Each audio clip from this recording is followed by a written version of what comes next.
Hello সবাইকে, আশা করি সবাই ভালো আছেন। আর এটা ছিল আমাদের শ্রীলঙ্কা ভ্রমণের আরও একটি দিন। আর সেদিন আমরা গিয়েছিলাম হালগামা থেকে কলম্বোর একটা বিচে।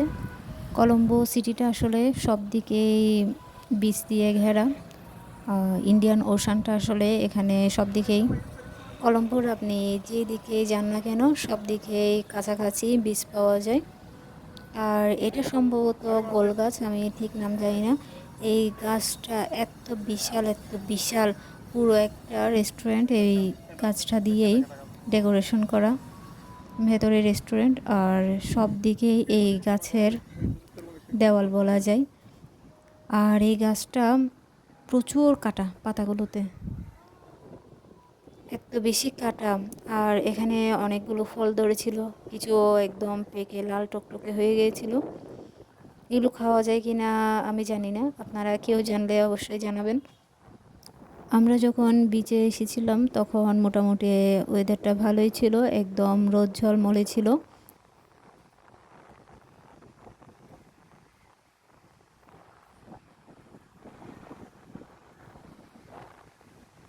আর এদিকে বিচের পাশেই যেহেতু রেল লাইন, আর এই রেল লাইনে সবসময় ট্রেন আসা যাওয়া করে।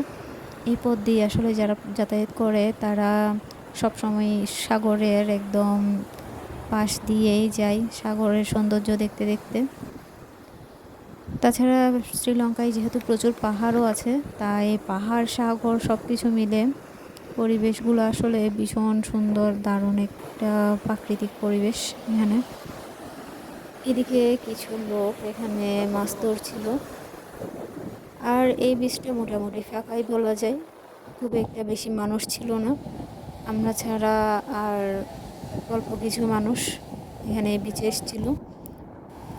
আর এখানকার ঢেউগুলো এত বিশাল বিশাল, আমার নিজেরই খুব ভয় করছিল। তাই আমি বারবার সবাইকে সাবধান করছিলাম পানিতে না নামার জন্য, কারণ ঢেউয়ের মধ্যে দাঁড়ালে পায়ের নিচ থেকে বালিগুলো সরে যাচ্ছিল। আর আমি একবার দাঁড়িয়েছিলাম, আমার মনে হচ্ছিল আমাকে টেনে নিয়ে যাচ্ছে, সেজন্য আমি ভয়ে সবাইকে বলছিলাম এখানে না নামার জন্য। তারপর দুপুরের খাওয়া দাওয়া আমরা ওখানে বিচের পাশে একটা রেস্টুরেন্টে করলাম। খাওয়া দাওয়া শেষ করে আমরা আবার একটু বিচের কাছে গিয়েছিলাম, কিন্তু বৃষ্টির কারণে আমরা থাকতে পারছিলাম না। এই বৃষ্টি, এই রোদ, সেদিনকার আবহাওয়াটা এমনই ছিল। তাই আমরা আবার চলে যাচ্ছি। আর ট্রেনের রাস্তার ওপারে আমাদের গাড়িটা পার্ক করেছিল। আমরা যখন ট্রেনের রাস্তাটা পার হব দেখলাম আবার একটা ট্রেন আসছে। আর এই রাস্তাটা আসলে একটু ডেঞ্জারাসই বলা যায়, কারণ প্রচুর ট্রেন চলাচল করে। যেহেতু দুটো ট্রেনের রাস্তা ছিল এখানে, তাই খুব সাবধানে দেখে শুনে আসলে ট্রেনের রাস্তাটা পার হতে হয়। অনেক বেশি ট্রেন চলাচল করে এই রোডটা দিয়ে। তারপর ওখান থেকে আমরা চলে আসছিলাম। আর এই যে রাস্তা ধরে যাচ্ছি, এই রাস্তার আশেপাশে এগুলো সবগুলোই হোটেল, কারণ এই বিল্ডিংগুলোর পেছনেই বিচ। সবগুলো বিল্ডিংয়ের থেকে বিচটা দেখা যায়। এই যে রোডগুলো দিয়ে বিচ দেখা যাচ্ছিল। আমরা যেহেতু মাহারাগামা থেকে এসেছিলাম, তাই আবার সেখানে চলে যাচ্ছি। এরপর দিন আবার আমরা কলম্বোতে ব্যাক করব। আর কলম্বোর রাস্তাগুলো এত সুন্দর, এত পরিপাটি, খুবই সাজানো গোছানো একটা শহর কলম্বো। শ্রীলঙ্কার মোটামুটি সবগুলো শহরে ভীষণ সুন্দর, তারা সব কিছু খুব ভালোভাবে মেনটেন করে। আর ওই যে পানির উপর ভেসে থাকা দেখা যাচ্ছে, এটা হচ্ছে পোর্ট, কলম্বো পোর্ট। এটা সম্পূর্ণ পানির উপর নির্মিত। আমরা যখন এসেছিলাম তখন রোদ ছিল, আর এরপরে আমরা যখন চলে যাচ্ছিলাম তখন আকাশটা আসলে ভীষণ মেঘলা হয়ে গিয়েছিলো আর বৃষ্টি পড়ছিল। আমরা যে সময় গিয়েছিলাম তখন আসলে শ্রীলঙ্কায় রোদ বৃষ্টির কোনো গ্যারান্টি ছিল না। এই রোদ তো এই বৃষ্টি, একদম আপনি ঝকঝকা রোদের মধ্যে বের হলেন তো একদম কাক ভেজা হয়ে বাসায় আসলেন, এমন একটা অবস্থা।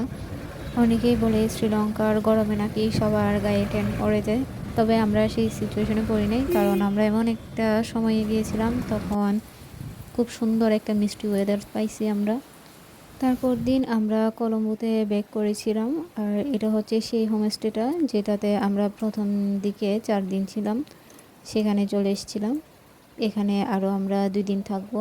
তারপর আমরা এখান থেকে ঢাকায় ব্যাক করব। আর এখানে যখন এসেছিলাম তখনও বৃষ্টি পড়ছিল। এরপর দিন সকালবেলা আমরা এখানে চলে এসেছিলাম, আর এখানে প্রচুর বৃষ্টি হচ্ছিল তখন। আর সেদিন সন্ধ্যাবেলায় আমরা যখন বাইরে গিয়েছিলাম এত বেশি বৃষ্টি হচ্ছিল, আমরা 2 জন আসলে খাবার জন্য বের হয়েছিলাম। আমরা 2 জন আটকা পড়েছিলাম একটা লন্ড্রির দোকানে। আমরা বাসা আর দোকানের একদম মাঝামাঝি এমন একটা জায়গায় আসলে আটকা পড়েছিলাম। ওখান থেকে আমরা কোথাও বেগ যেতে পারছিলাম না, দোকানেও যেতে পারছিলাম না, বাসায়ও আসতে পারছিলাম না। তখন দোকানে লন্ড্রিতে আসা হাজব্যান্ড ওয়াইফ তারা গাড়ি নিয়ে এসেছিল, আর তারা আমাদের অবস্থা দেখে আমাদেরকে জিজ্ঞেস করছিল আমরা কোথায় যাব। তারপর তারা আমাদেরকে লিফট দেয়, আমরা দোকানে যাই, ওখান থেকে খাবার নিয়ে তারপর বৃষ্টিটা একটু কমার পর আমরা বাসায় চলে এসেছিলাম। ওখানকার মানুষরা আসলে ভীষণ হেল্পফুল। আপাতত সবাই বৃষ্টি উপভোগ করুন এই অসময়ে। দেখা হবে অন্য কোনো ভিডিওতে। সে পর্যন্ত সবাই ভালো থাকুন, সুস্থ থাকুন।